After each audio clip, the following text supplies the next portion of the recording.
こんにちは、宝木美穂です。宝木美穂のようなもの第26回。この番組は私作家朗読家ライアー奏者の宝木美穂がこれまでの経験体験から気づいたこと、その時々の気になったことやエピソードを語りながら皆さんに元気や癒し、明日へのエネルギーをお届けしていく番組です。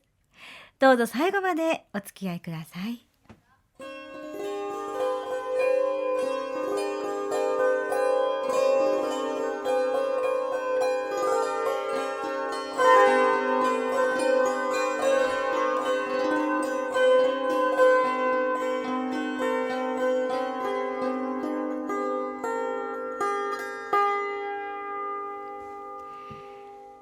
はい、第26回始まりました。2024年もね、始まってからもう3週間ですかね。4週間近く経ったわけですよね。今日が1月21日の日曜日ですけれども、前回まではまだ23年の方をね引きずったかのようなお笑いのお話をすごく熱く語っておりました。どのようにね感じたか皆さん感想をいただけたらとも思っております。あくまでもですねファンの熱いファンの一言であって誰のことを攻撃したいわけでもないんですが、まあちょっと私自身なんだろうな、ファンのあり方ってどういうものかなと考えさせられたようなことだったです。でも劇場はぜひ行ってみてください。本当に面白いのでね、はい、何がいいですかって聞いてくださってもいいですよ。わかんな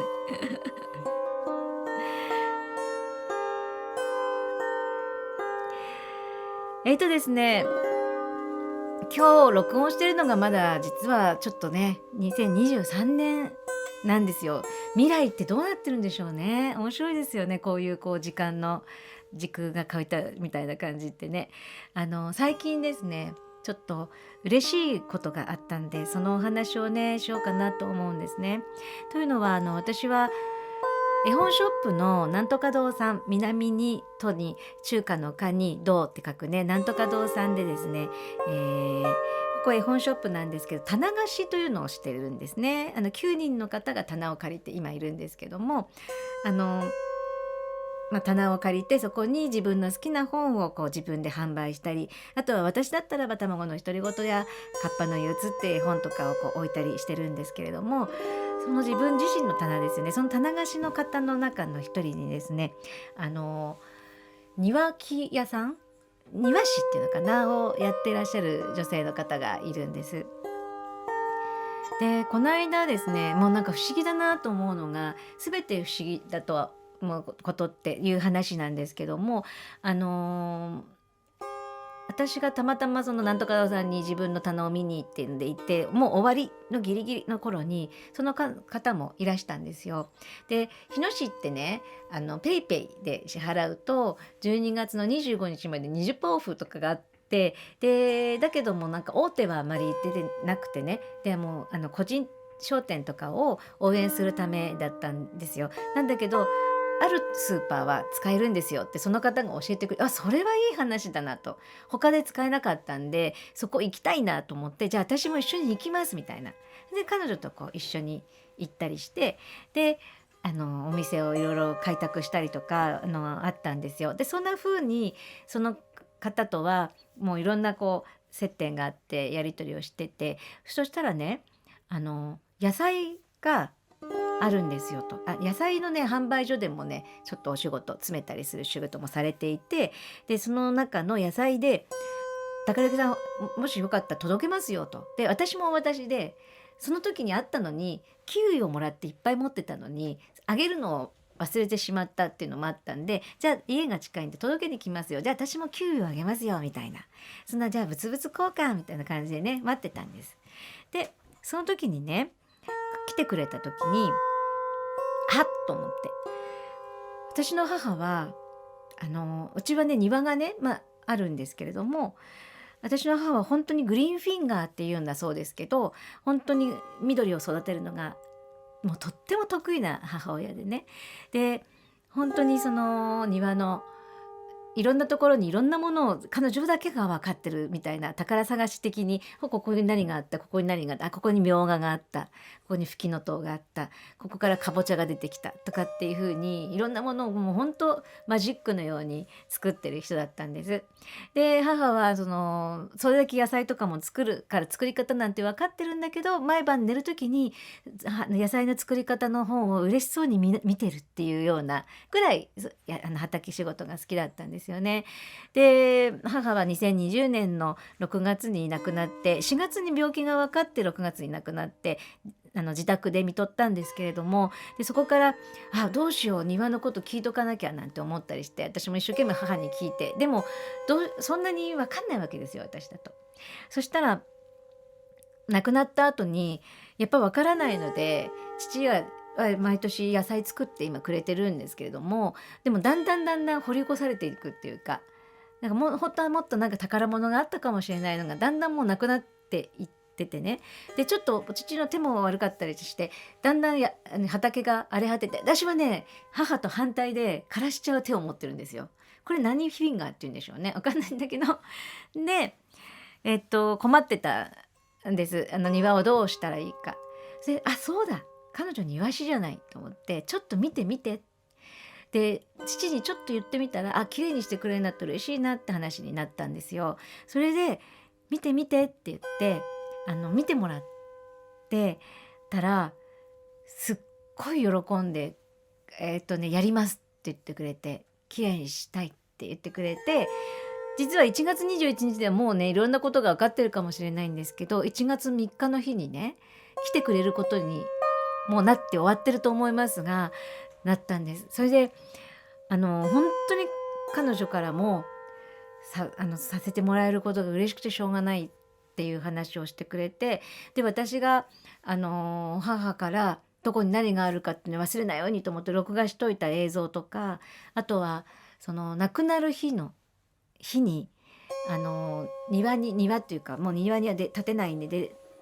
ほぼ立てなかったんで出れなかったんですけど、車椅子でこう庭先のところのテラスみたいなのを父が作ったところに車椅子を置いて自分の庭を眺めてるって映像があるんですけど、その日風がめちゃくちゃ強い日で、母の葬儀っていうのが私の知り合いでもうすごく素晴らしい葬儀のやり方を提案してねやってる方がいるんですけども、その人の葬儀のやり方っていうのが葬儀社ではなくてチームを組んでるんですけど、お花って大体一つの形に決まっちゃうじゃないですか。だから1万5,000円のお花をみんなに出すとかってやり方なんだけど、そうではなくて一口いくら5,000円から出せるのかな、一口いくらっていうふうにお金を出す。そしてその人に合ったお花をなんていうか全体に生けるっていう、ああいう菊とかの花じゃなくてっていうやり方をする方とのチームを組んでてね。で私の母がさっき言ったみたいにお花が大好きだったんで、庭のお花も持ってて母の庭を作ってもらったんですよ。でそれが素晴らしかったんですけど、その母が最後に見ているシーンを、母の顔と母が見てる景色を私が撮った映像をその方にも、葬儀の方にもお花の方にも送ったんです。そしたらこれすごいですよって言われて、それがねものすごい風が強い日だったの。で風が強いんだけど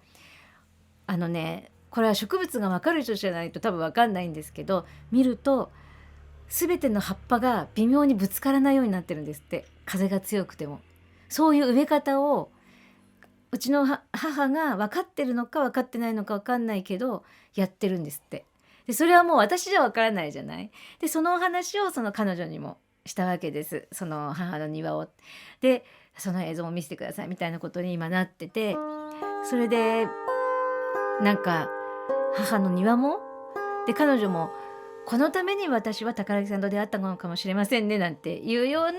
実はお話があって、その結果はね来週のねラジオではお話できるんじゃないかなと思います、ちょっと嬉しい話でした。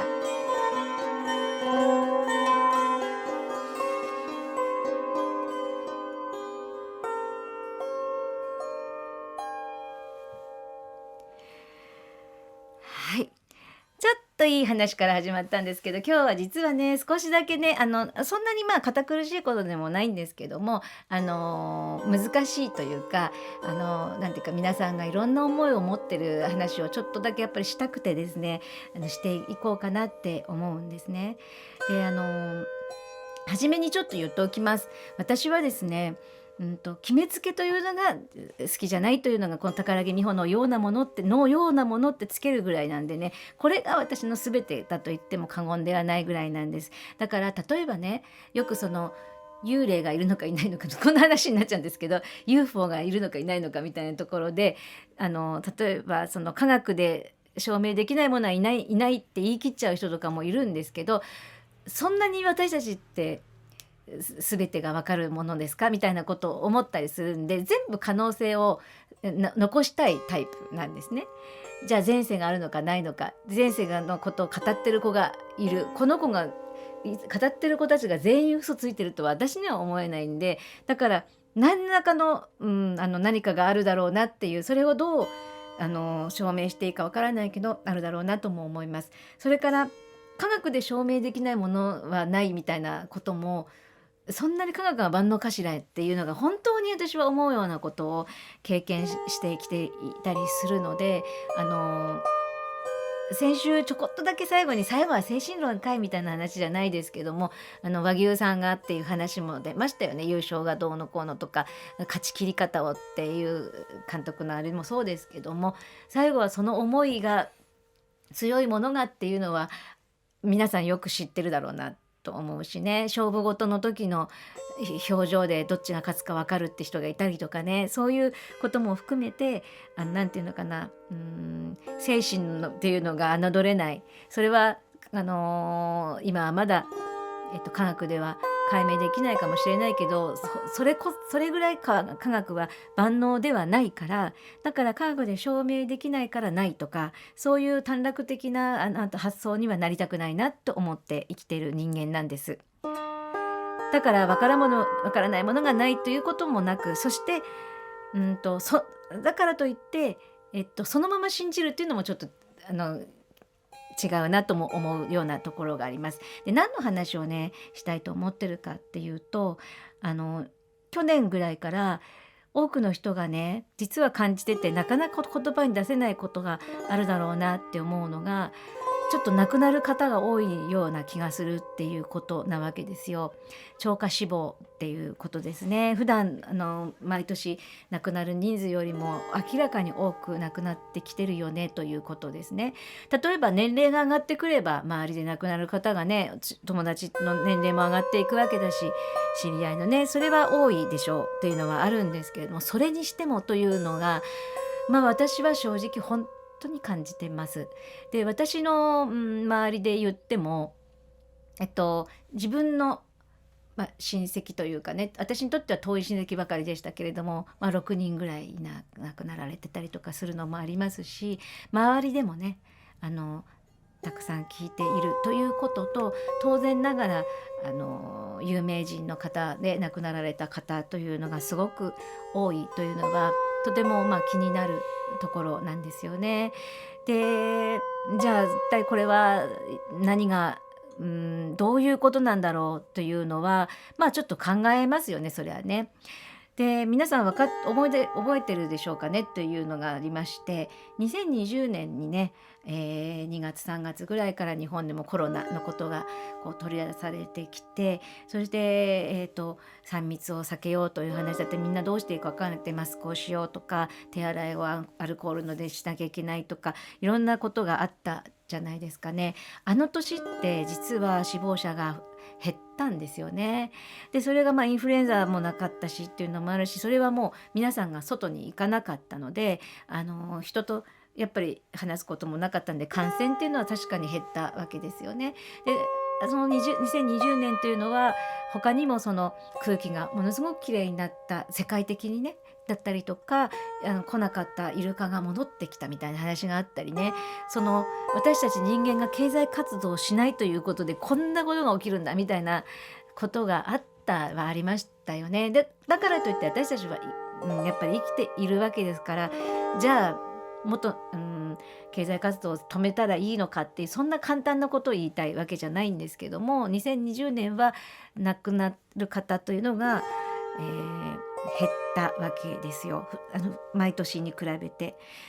ところが21年からまた増えてきてって今はどんどん増えてしまったっていう、ちょっと数は言わないでおきますけども、いろんな計算のあれがあるかと思って言わないんですけど、そういう風になってきたわけですよね。で自分の体感的にもあらっと思っている。でこの時にね、私は何の話をしようかと思ってるかっていうのは分かる方はもう分かるかなと思ってるんですけども、予防接種の話ですね。で、実はですね、私自身インフルエンザの予防接種も受けたことがないんですね。で、これがなんていうのかな、自分の中で必要ない気がするところでずっと受けるってこなかったんですけれども、不思議なことに私はほぼインフルエンザってかかったことが実はなくて、でも家族は必ずかかってたんですよ。でそういうのを見ていてもなんとなく予防にならないような気がしていたので、予防は手洗いとかうがいとかっていうそういうことを気をつけて、で免疫が落ちないようにすることを気をつけていればいいのかなと思って、予防接種してきたことがないんですね。でなんていうのかな、そこに対して何か言ったりするっていうこともないんですけども、そんなところだったんです。っていうのはやっぱり風邪っていうかね、全てコロナもそうなんですけども、ああいうものっていうのは最後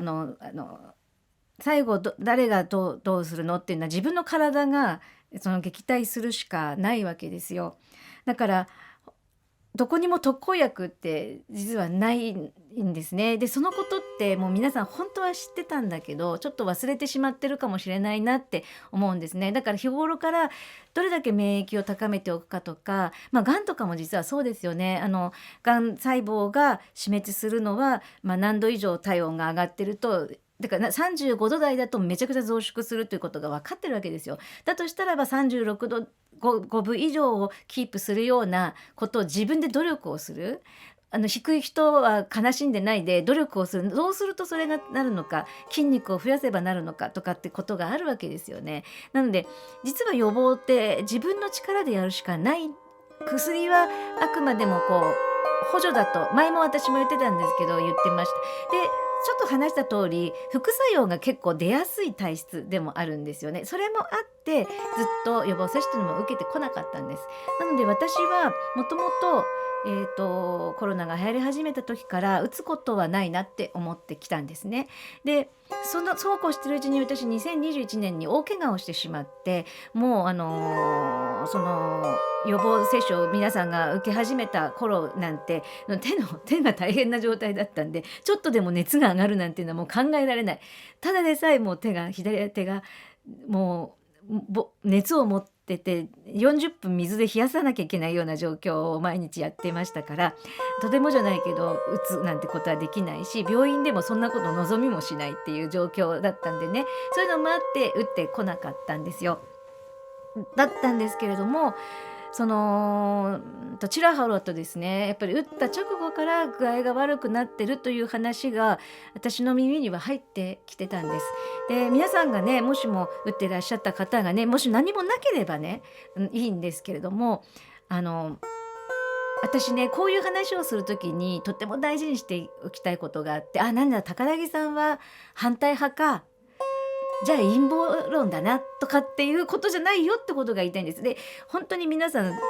と私喋ってる通り、全て一緒くたに見るということをやめようよということを私は言いたくてですね、なんだろうな、反対だから陰謀みたいなことになっちゃったら反対の中にもそうじゃないことを言ってる人もいるかもしれないから、そんな単純じゃないよってことをもうちょっと考えましょうよって話なんですよ。で私は反対とまで言ってないけれども怖いなと感じます。自分は、副反応とかが起きやすい体質だし、熱も出せなかったし、でもともと必要ないなって思っていたので、自分で防ぐしかないものだと思っていましたので、打つという選択肢は考えることもなかったんですけれども、打った人の中にとてもじゃないけど、死にかけたぐらいの頭痛になった方とかがいたりして、その後ずっとそのまま、すごい近しい人なんですけど、その人はずっとその頭痛が止まらない人とかもいるんですね。で、こういうことってなんでじゃあ陰謀論の人たちも、陰謀論の人たちっていうか、そんな簡単に重ねないけど、そういうふうになりがちになるのかっていうのはね、なんでかっていうのは明らかに分かるのは、あのもしも他のものでこういうことがあった時は絶対皆さん騒いでるんですよ。例えばインフルエンザでこういうことが言われた時には、怖い、危ないんじゃないかってすごく騒いだはずなのに、コロナというものが怖かったからっていうのがあるんですけれどもね、この時には皆さんもうそのことをあまりにも喋らないから、でマスコミでも言わないんでね、なのでちょっとなんかあるんじゃないのって思ってる人たちがね、どうしてもいるのは仕方がないことかなって思うんです。で、今私が何を言いたいかっていうのは、その初めに言った通り、ちょっと亡くなる方が多いよっていうことがあります。なので、もしも自分がね打っていて、なんか調子が悪いんだよねって思った時に、もし家族でもですよ。で、これが年齢のせいだとかってしないで、もしかしたら副反応でずっと残る方いるので、これはもう科学がうんぬんじゃなくて、残る方がいるのはもう忘れちゃいけないってやっぱり思っていますので、なので自分が調子悪い、周りが調子悪いって時はそれを疑った方がいいかもよと、後遺症をね言いたかったんです。で、私は切ないなって思うのは、そういう後遺症だって思ってなければ、なんていうのかな、何もできないじゃない。でも病院もあったりするんですよ。その後遺症に対してアプローチしようとする病院があったり、薬を処方してくれるところもあるので、私は伝えられないですけども、ご自身で調べてね、その解毒をしようとかいう、そのなんていうか、化学物質を解毒する方法っていうのがやっぱり、私だったりするとよもぎ虫みたいな蒸し器に入ってとかっていうので汗をいっぱいかいてっていうのを自分はやるんですけれども、そういうのを科学的な根拠がないからとかじゃなくてね、そういうんじゃなくて努力して気持ちよくなって、それは気持ちの問題かもしれないけど、そういうのでも良くなる可能性がねあるかもしれないというのをどうしても伝えたかったんです。で、そして私たちが本当にしないでいたいと思うのは、やっぱり分断しないことだと思うんですよね。その打った人とはもう接触できないとかいうのもあったりとかね。あとはあの人は打ってないからもう考え方が違うとかっていう、そういうことではない道を私たちはやっぱり探していかないといけないんじゃないかなと思います。本当に難しいことを話しているんですよ今、私は多分。というのは、今本当に世界で戦争がきな臭いというか本当に起きてきていますけれども、見ていて聖地のこととかでね、自分たちの主張をしていくんですが、一番大切なというか、私たちを幸せにするために作られているはずの宗教というものでね、戦争が起きてしまっているということをやっぱり私たち日本人は見ていってなきゃいけないだろうなっていう気持ちがあって、これって、その陰謀論だとかいうのと同じで、やっぱり自分と考え方の違う人を敵と見るとか排除しようとするとか、その心がみんなの中にあると大きくなっていくと戦争になっていくんだっていうことを本当に私も肝に銘じたいと思います。もうやっぱり自分が正しいって思ってますからね、どっかで。そこのところをさっきというかこの前回の時もそうでしたけど、自分が違ったことを言っちゃったかもって時に謝れるのかどうかとか、知らなかったですって言えるのかどうかとか、そういうことに本当はかかってると思うので、大人になっていくラジオとしてそういう話をしたいなと思いました。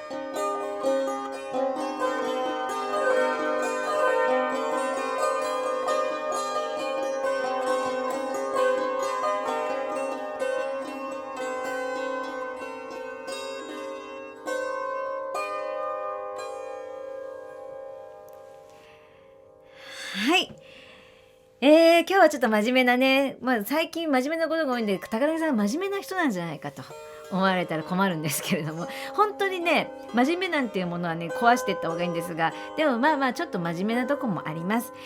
では、気を取り直しまして、みんな自分の体のことは自分でやってくださいね。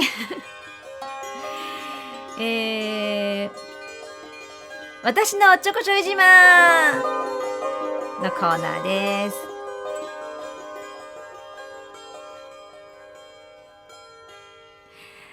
私のおっちょこちょい自慢ということで、私ね、自分のおっちょこちょいを話そうと思って、どれにしましょうかって言ってたじゃないですか。もういろいろ書きましたよ。落とし物編、とんでもない編とかね。落とし物編には PC、マフラー、写真、辞典っていうのもあるんだけど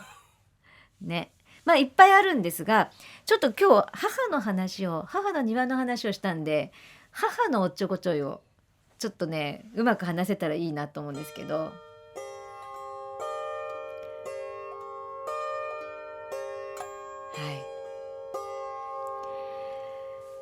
ですね、うちの母親も私と似てかなりの面白い人だった、おっちょこちょいだったんですけども、100メートル走の9秒台を初めて出したのはカール・ルイス、それともベン・ジョンソン、いずれにしてもベン・ジョンソンの話なんです。で、母はベン・ジョンソンのことが言いたかったんですよ。で、ベン・ジョンソンのことでも聞いてよ美穂って言ってんの。ベン・ジョンソンが言いたいのよ。おじいちゃんたらね、おじいちゃんたらね、もう本当にもう間違えちゃって、ほら100メートルの速い人いるでしょ、あの人のことなんて言ったと思う？ジョン・ベンソンって言ったのよって言ったわけね。もう本当はジョンソンベンよねって言ったわけよ。まず一箇所おじいちゃんが面白い、ジョン・ベンソンっていうのは面白かったんだけどあれ違ったとかでその後言ってて、ジョンソンベンよねって言われて、もっとひどいっていうね、いやベン・ジョンソンだよっていう、こういう母親のもとにね、忘れられないんだよ。ジョンソンベンってなんかすごくない？ジョンソンベンってなんか汚いしさ、なんとなくジョンソンのベンかなみたいな。私忘れられない、ここに書いてんだけど、うまく伝えられたらいいんですけども、これが私のおっちょこちょい自慢です。ごめんね、うちの母親は亡くなってからもいろんな話をね、そのね、母の話でね、ちょっとなんだったかしらみたいな母なんですけど、もう一つおっちょこちょいというか面白い話で言うと、私が昔母の時代、私の子供の時もなんですけども、ボットン便所っていうのがあったわけですよ。わかりますかね。若い人でと聞いてないかもしれないんであれですけど、水洗トイレじゃなくて、その前っていうのはそのまま、わかりますよね。山とかに行けばあったりしますもんね。で、私の仙台の時の家も目の前のお家は違ったんだけど、珍しくてうちはボットンだったんですね。で、母の実家ももちろんそうだったんです。で、新しく小学生ぐらいに新しく母の実家になった時はもうちゃんと水洗になってたんですけど、それで私ふとね、あれさってあんなに大きく開いたりしてるから、中にはね落ちちゃう子供もいるかもしれないよねって言ったら、急に母が「はあ」とか言い出したわけ。はあとかって言ってんの。はあとかって言ってるのよ。だからどうしたのと思って、はあはあとかってなんかもう恥ずかしそうに目つぶって、はあとかね、とか言ってなんか打ち明けるみたいな顔しながら、落ちたことあるのみたいな、あるのみたいな、私あるのみたいな。それでね、でもやばかったんだよ。やっぱだから、でもこれは笑えない話なんだけど、母の態度が面白かったんですけど、本当落ちちゃって、でね、たまたまね、おばあちゃんって言ったかな、だから私のひいおばあちゃんか、それかおばあちゃんかね、どっち、おばあちゃんだよ。だからひいおばあちゃん、私の母のおばあちゃんが見つけて、それで引き上げてあげたんだって。でも足はつくらしいんだけどね。だからそう考えてみたら、そうよね、永遠のわけはないんだけど、でもちっちゃいと危ないじゃん。でも赤ちゃんとかで落っこっちゃったりとかあったんだよ。で川に連れてかれて現れたっていう。でそれで別にさ、私落ちたことあるんだって別に言えばいいのにはあはあとか言ってるからさ、そういう母だったんですよ。面白いでしょ。もうちょっとね母のことを思い出すことがあったらまた話したいなと思います。さっきの母の話はジョン・ベンソンって言ったおじいちゃんの話でもあるじゃない。でおじいちゃんの話ももうとっておきのが山ほどあるんですけど、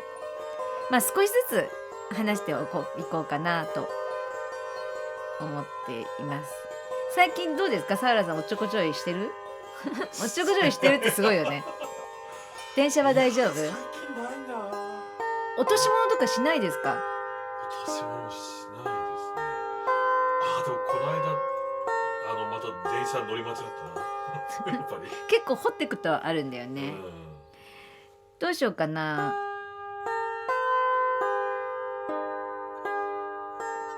今日は平和な感じなので、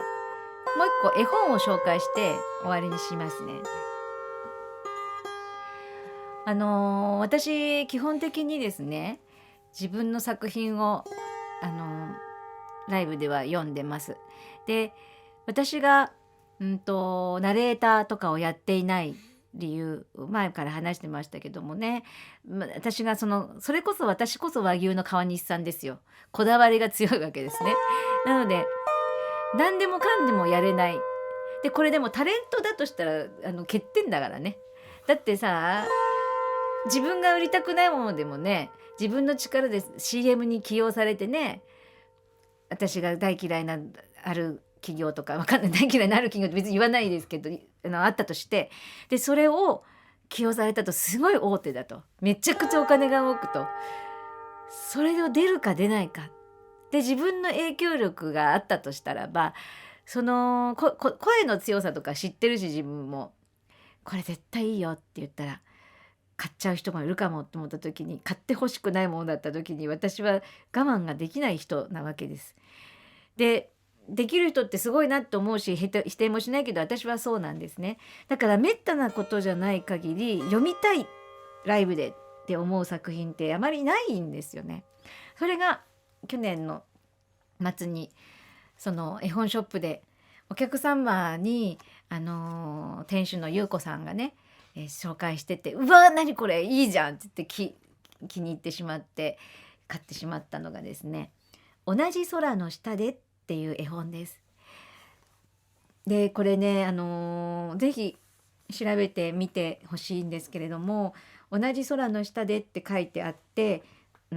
狐だよね。表紙には狐の親子が空を見ていて、上のところに雲の形にね白く穴が開いてるんです。でその穴が開いていて、その向こうに同じ空の下でって書いてあるんです。でそのめくると次のページもまだその同じ空の下でっていうのが雲が切れててまだ見えるんですよ。そういうふうに、そして同じ空の下でっていうのが表紙になって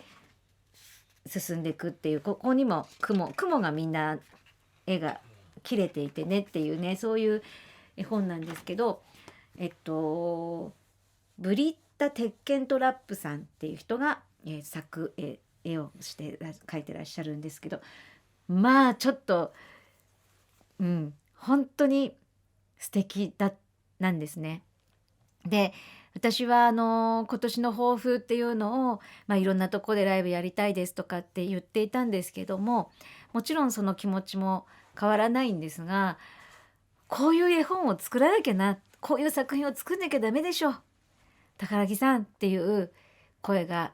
聞こえた気がするぐらい胸が締め付けられて、これは私が読んだらいいぞって思った作品です。どこかの弾き語りみたいなところで読むこともあるかもしれませんので、もしよかったら調べてみてください。同じ空の下でした。はい、みんなが同じ空の下でいろんなとこで生きてるよみたいなお話です。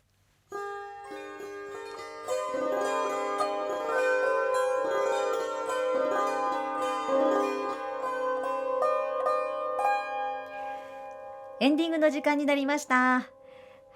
い、今の告知ですけれども、今日が1月の21日ですね。なので来週の29日月曜日に卵の独り言のワークショップ、スタンプワークショップがあります。こちら募集まだしておると思いますので、詳細とワークショップへのね、申し込みリンクしておきます。そこをご覧ください。それからですね、1月の末、今もう詳細出てるかもしれないんですけれども、ライアーを感じてみようというような会をですね、2回にわたって開催することがなるかもしれませんので、それも決まっていたら載せておきます。それから、第2木曜日には朗読ワークショップをやっておりますので、2月にもまたそれもあります。そして、3月2日土曜日、クレアホーム&ガーデンでリンカリンのライブがあります。ここではですね、リンカリンに当てたですね作品を今作っていこうとしているところです。そして先ほど同じ空の下でという話もしましたが、今私のですね黒猫の黒という作品に絵を描いてくれている方がいるんですね。なので今年はいや本当に絵本を作りたいなという思いでいっぱいです。その他宝木美穂の最新情報は YouTube、Facebook などの各種 SNS、メルマガ等でお知らせしています。この番組では皆様からの感想、トークテーマのリクエスト、お悩み相談、あなたの面白いエピソードなどメッセージをお待ちしております。コーナーは私苦手なんですというコーナーと、それから私のおっちょこちょい自慢、そして、皆さんの2024年の抱負も引き続きお待ちしております。コメント欄への書き込みや説明欄に記載のメールアドレスまで送ってください。それではまた次回お会いいたしましょう。お相手は宝木美穂でした。さようなら。